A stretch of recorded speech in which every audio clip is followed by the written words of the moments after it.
ที่6หามที่15มีนา2026นี้พ่อแม่ประชาชนบ้านใหญ่พัฒนางัวแดงเมืองสนะสมบูรณ์ได้สร้างขบวนการก่อสร้างเส้นทางเบตงสามัคคีธรรมสามัคคีทานทางซอยภายในบ้านอย่างเป็นขบวนการฟดฟื้นเพื่อยกระดับพื้นฐานโครงหลังให้มีความสะดวกสบายกว่าเก่า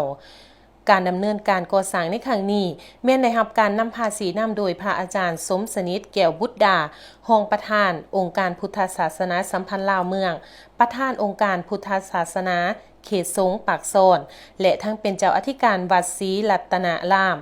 บ้านใหญ่พัฒนางัวแดงพร้อมด้วยองค์การจัดตั้งบ้านและพ่อแม่ประชาชนภายในบ้านที่ได้ร่วมแรงร่วมใจกันอย่างพร้อมเพรียงเส้นทางเบตงเสริมเหล็กดังกล่าวมีรายละเอียดเทคนิคและมูลค่าการก่อสร้างดังนี้ขนาดมีความยาวทั้งหมด518 เมตรกว้าง4 เมตรและหนา15เซนติเมตรมูลค่าการก่อสร้างรวมทั้งหมด249,968,000 กีบ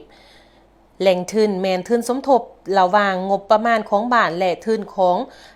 วัดศรีรัตนารามที่ได้มาจากการร่วมบริจาคของออกตนญาติโยมและพ่อแม่ประชาชนผู้มีจิตใจศรัทธาการสำเร็จการก่อสร้างเส้นทางเส้นนี้บ่เพียงแต่ช่วยให้การสัญจรไปมาภายในบ้านมีความสะดวกสบายและปลอดภัยเท่านั้น